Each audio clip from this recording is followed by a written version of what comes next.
garuu Itoophiyaa dafaruu barbaaddi. Mee laala kiiloomeetira 350 Masri irraa kaatee Sumaalee dhaytee Sumaalee keessaan Itoophiyaa weeraruu barbaaddi. No, hin danda'amu kun.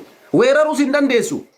Weeraruus hin dandeessu. Akkuma isiniin jedhe Itoophiyaan loltoota Masrii Sumaalee keessa jiran kana boojitee xayyaaraa keessaan booleedhaan Masritti akka ergitu arguuf teessan.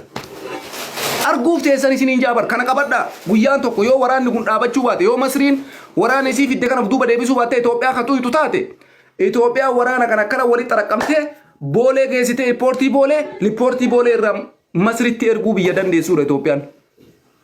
Loltoonni Itoophiyaa biyya isaanii irratti sodaa tokko malee du'an. Loltoonni Itoophiyaa lafa isaanii irratti qe'ee isaanii irratti dachii isaanii irratti lola tokko sodaa tokko malee du'an. Kaleessallee taariin hin dubbata. Har'a sammoo wanni haarofni jiru takka illee hin jiru. Masriin homa feete hoo goote. Wanni isiin Itoophiyaa irraa habbaatana waraana feete hoo qabaatte waraana qabdu guutuu Sumaaleetti hin ergitu Masriin hin kijibdi. Hin kijibdi dhugaa isinitti himaa. Ummata Sumaalee biddatti naytee Suudaanii maal goote Masri? Suudaanii keessa galtee waraana achillee injifne jettee achuu taaltee yoo soba jedhu Faxinoo Daraashii warri jedhamu warri jeneraala kaaniin hoogganamu suni waraana Masrii kana achumatti mooraa keessa walitti qabanii booji'anii Masritti hin ergine xayyaaraan. Masriin tan waan taarika isiin beeyna. Taarika isiin beeyna Masrii hojii isii maal akka isiin hojjetaa turte yoo hin beeyne ammoo nurraa baradhaa isin barsiifna dhugaa isinitti himaan. Masri waraana kanaan dura gaafa Itoophiyaa keessatti lola TPLF fi mootummaa federaalaa wajjin deeman waraana isii akkuma amma goote kana Itoophiyaa takkaanettee Suudaanii walii galte. Gaafa kaanii Suudaanii malamaantu walii garagale. Gaafa kaanii yoo soba jedhan waraana Masri booji'aniitumaan xayyaara keessa kaanii achitti achi ergan. Masri jechuun taarika biraan qabdu kana caalatti. Jarri garuu nu namni nu daffaru hin jiru. Nu maarreen taane yaa kalb yaa najis. Arraba bichaadha wanni jarri beekan. Ummata keenya Kaayiroo keessa jiru qofa irratti yoo muudii qabatanii ummata keenya achi keessa jiru yoo dararanii dhalatti yalla Itoophiyaa irraa Masriin habbaa takka isii mee arguuf teessan jaran maal jedhe pu rifeensa arraba irraa na lukkisaa dhugaa isinitti himaa.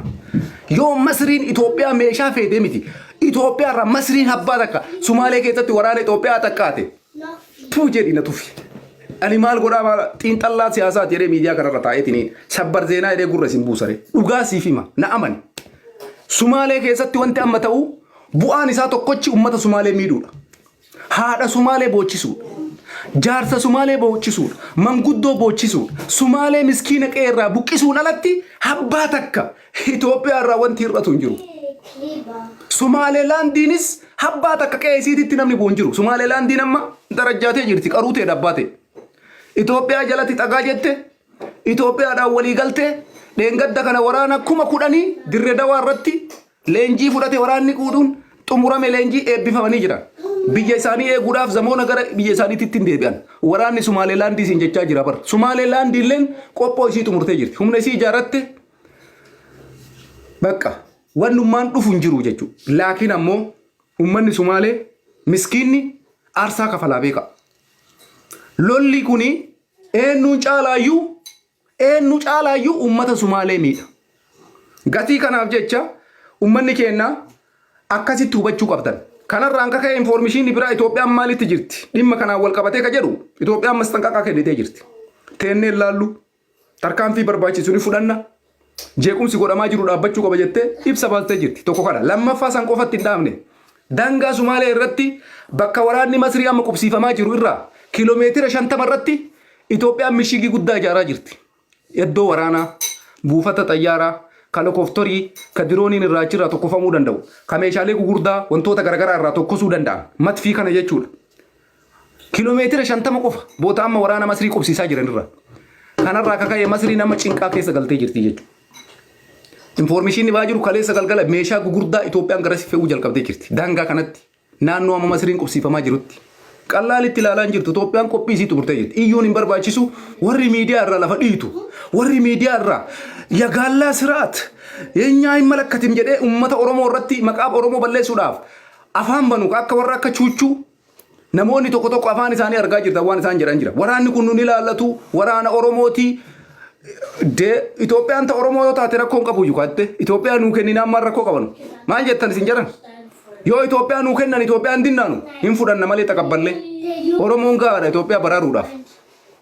Itoophiyaa baraaruudhaaf Oromoon baqiidha ummata guddaa miliyoona 60 biyyoota Awurooppaa kana keessa ummata miliyoona meeqatu jira beektaa biyyi isaanii miliyoona 2 miliyoona 3 Albaaniyaan ummata miliyoona meeqa miliyoona 6 Kuraasiyaan miliyoona meeqa miliyoona takka warri biyya ofiin jedhee akkanatti silaaltan kun ummata miliyoona 2 3 Itoophiyaa keessa Oromoon bichaan ummata miliyoona 60 hundaafuu iyyuu baqiidha Tigreenis Oromoo wanniinis gara feetee adeemtu dhugaa isinitti himaa yoo isaan Itoophiyaan ta'e Oromooti jedhan essayyo rakkoo maalii qabu akka humna waraanaa ijaarachuu darajja'uu tokkummaa Oromoo cimsuu bakka kana caalatti wanni dhufu maaltu jira Itoophiyaa eega Oromoodhaa kenname nuti humna nu barbaachisa humna waraanaa yoo qabaanne propaganda miidiyaati warri miidiyaa irra taa'ee fokkoru warri miidiyaa irra taa'ee olola oofu lafa irratti bu'aa buusuu hin danda'u dheengadda argitanii turtan Joon Daani'eel fi fakkaattota akka isaa dirree xayyaaraa keessatti jeequmsa kaasi jechuudhaan nama kuma 20tu nalaalaa jira jedhi mucaan fokkori jedhaniini mucaa qaallittii buusan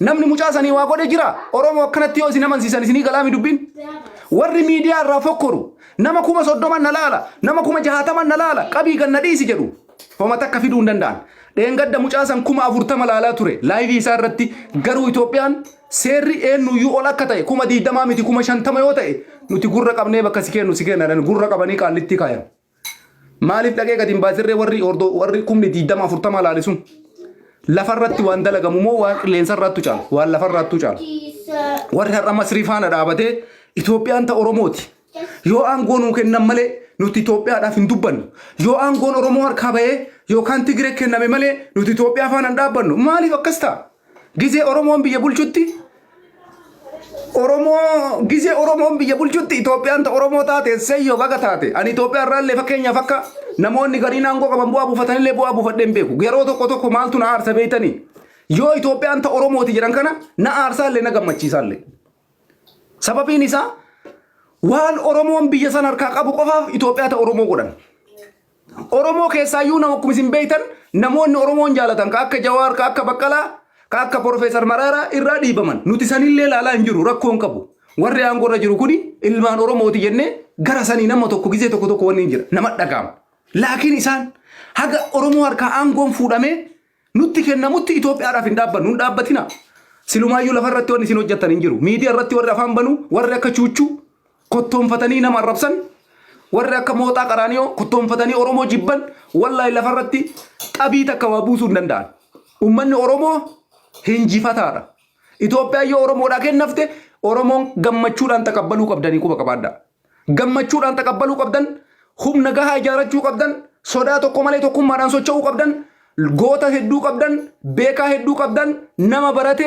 nama saayikooloojii loltuu hedduu qabdan wannummaan isin sodaattan takka illee hin jiru akkasi beekuu qabda bakka kana faaktiin jiru kana geessu bitte taa'ine sima isinii galee dhugaan jiru kana faaktiin jiru kana akkasitti hawaasni kenna beekuu qabdan baay'ee natti dhaga'ama wallahi laziim maaltu nu galche ta oppodiyooti yeroo jaan wanni isin beekuu qabdan yaa nama 700 laalaa jirtan kana wanti miidiyaa irraa waan miidiyaa irraati lafarratti garuu wallahi billahi isinii kakadha mee warri Ameerikaa taa'ee warri akka Chuuchuu warri akka Maarree waa propaganda oofu kuni lafarratti yoo isaan habbaa takkaa miti xapbii wayii waa godhuu danda'an ani gaafa san akkuma isiniin jedhe maal isiniin jedhare lafarratti wanti barbaachisu malee miidiyaa irratti miti taab iskiriinii koppiliinkii godha koppiliinkii fi taaptaabii 100 galchaa koppiliinkii meeqa gootan hagamma nama 2,000 bichaadha balee ogolo dhibbisiriin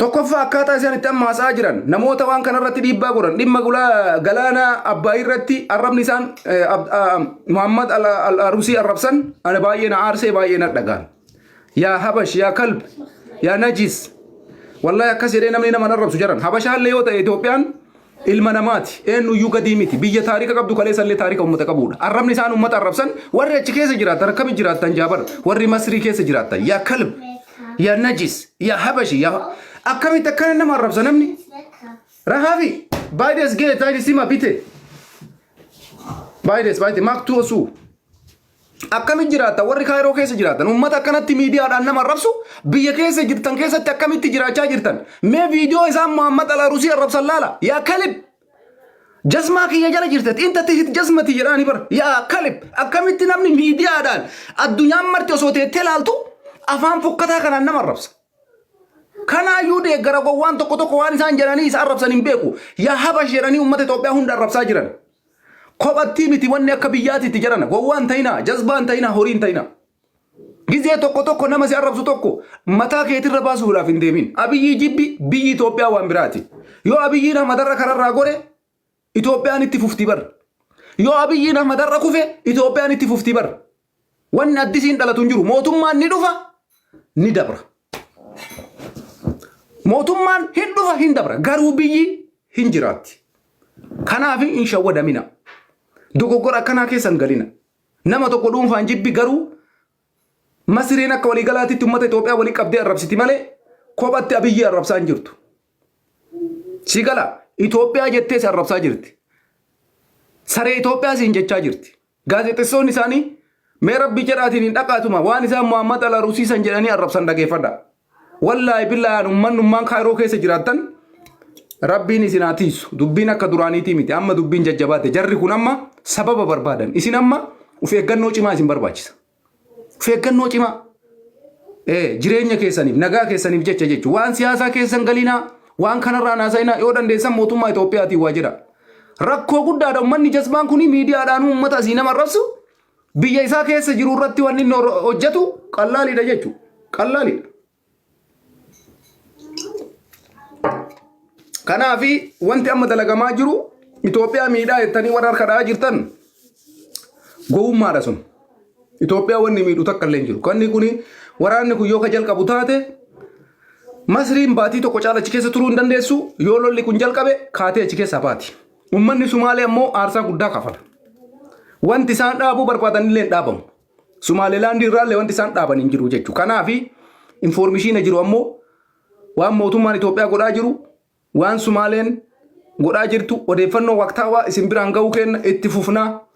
Isinis ammoo deeggarsi keessan addaan hin citinii hedduu galatoomaa ulfaadhaa isiniin jenna. Isa dhumaa irratti waa'ee Suudii tokko irraa isinii dubbachuu barbaada.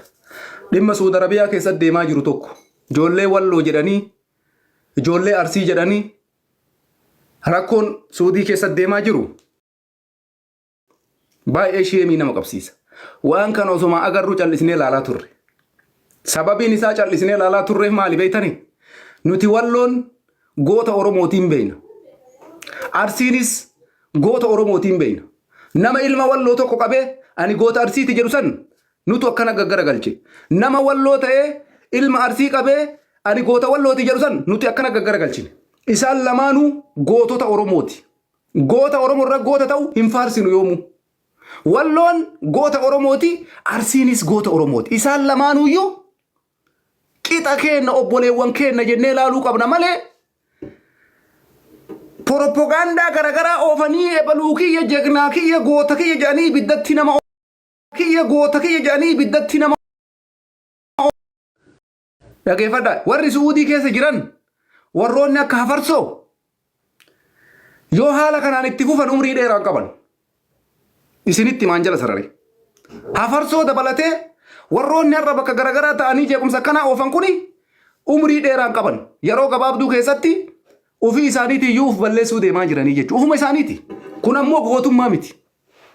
Gootummaa wayiiti iyyuu miti. Kuni waan inni hojjetee takka illee hin jiru. Obboleessa ajjeesuudhaaf propaganda walirra dalaguu achi keessa godhi mataa keessa dhiiti caccabsi. Kuni gootummaa miti. Wallaalummaa macarrasha. Wallaalummaa macarrasha.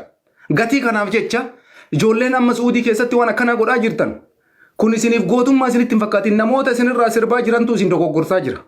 Namoota goota kiyya jedhee sirraa sirbaa jirutu biddasi darbaa jira. Namni Hafarsoon goota kiyya jedhee Hafarsoo irraa dhiichisaa jiru Hafarsoo boolla darbaa jira. Boolla qotee fi qopheessee jira Hafarsoodhaaf.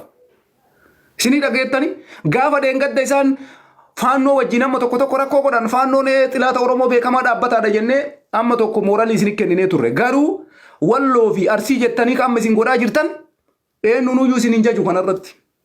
Eenyumaanuyyuu isin hin jaju ijoollee wallaaltuu macarrasha har'a isinirraa sirbitu Hafarsoon goota maarreen goota jettee isinirraa dhiichiftu boolluu isinii qotanii isinii qopheessanii jiran.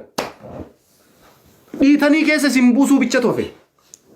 Isinitti ma dhugaa jiru an Hafarsoon kana booda yoo haala kana itti fufte du'atee guyyaa gabaabduu keessatti ufuma keetii ofirra mallatteessitee jirta. Quba qabaadhu kana. Gizee kamuyyuu dhokattee jiraachuu hin dandeessu. Wanti ati har'a miidiyaa irra godhaa jirtu, wanti ati har'a afaaniin dalagaa jirtu boolli qotamee sii qophaa'ee jira. boolla sii qopheessanii gaara gubbarraatti si dhiituu bicha si hafe. Homa feete goota yoo taate, homa feete haylanyaa yoo taate rakkootti oofaa jirta. Rakkinni itti oofaa jirtu kanarraa dhaabbadhu. Si ammoo rakkoo keessa kasi galchaa jiru, ibiddatti kasi oofaa jiru warra hafarsoon goota, hafarsoo duuba goota akkanaattu jira, hafarsoo duuba jeqna akkanaattu jira. Nam tokko si duuba hin jiru dhugaa sitti himaa. Jegni tokkollee si duuba hin jiru, namni si duuba tokko jiru tokkollee hin jiru. Namnummaan tokko kasi duuba jiru hin jiru. Marti isaatuun siin kijibaa jira. Boolla sii qopheessaa jiranitti si darbuudha. Ati maal goota waan ajandaa kee kakaleessaa san maaliif dhiifte? Waan sirraa bareedu ka duraan hojjechaa turte. Dhimma seksii dubartii irraa haasa'aa turte hafarsoo ati duraan. Maaltu walloodhaan walitti fide? Walloon qaldiin beeytu dhugaa sitti himaan. Ummata walloo wajjin hin taaggalina. Tokkoffaa isin lamaanuu Oromoodha. Ati haasaa kee ka duraanii ka qaama dhalaa dubartii gubbarra baasii jalaan baasii bitaan baasii mirgaan baasii jettu san iyyoo deebite sii wayyu hafarsoo. Namni martuu waan beeku irraa haasa'a. Waan sin galchine keessa galtee lubbuu tee dhabuu deemaa hartaa siin jaala. An dhugaa sitti himaa akka namoota kaanii harka siin dhawwan. Waan sooshaal miidiyaa kanarratti dalagamu nuti asirratti ilkaan kana akkana buqqifneef keessa lafa kenne. Ati wanti sirraa bareedu waa'ee dudduubbee dubartii irraa akkuma kanaan dura haasa'aa turte. Akkas godhii jala baasii gubbarraan baasii mirgaan dabarsii cinaan gubbarra baasii hujiin kee kana yaa hafarsoo. Saniin gara kaanitti wanti amma ati godhaa jirtu kuni boolluun sii qotamee sii qophaa'ee jira siin jaabaran. Wallaa warri si duuba dhaabatee sirraa dhiichisu. Warri goota kiyya siin jedhu maarree kiyya siin jedhu wooma takkaa siin godhu. Namni miidiyaa kanarratti jeequmsa oofaa jiru lakkoofsi tokko sii waan ta'eef. Gootummaallee miti walloo arrabsuun kee. Gootummaallee miti ilma walloo tokko qabdee yoo dhiitte. Walloonis akkasuma ilma arsii tokko qabee yoo dhiite gootummaa miti wallaalummaadha malee. Ani kasi gorsu tokkochi dhimma dudduubbee kee ka duraan irraa hasoftutti deebi. Walloo wajjin taaggaluu hin dandeettu dhugaa sitti hima. Ummanni walloo ummata oromummaa isaa irratti qaldiin beeynedha tokko kana. Atis ammoo ilma Oromooti walloolleen ilma Oromooti. Garuu walloo wajjin osoo taaggaluu baatte. Ani dhuguma siif hima wallaahi lazim. Ijoollee walloo wajjin osoo taaggaluu baatte. Faaktii sitti himaan jala sarari. Akka amma namni biraa si duuba dhaabatee hafarsoo kenna jegnaa kenna kijibdoota martisi. An dhuguma siif balaa ijoollee walloo wajjin hin qalladin. Walloon akka kee dudduubbee irraa haasa'an turre isaan ummata taarika qabuudha. Ati taarika keessi beeka waan ta'eef. Walloon ummata bilisummaa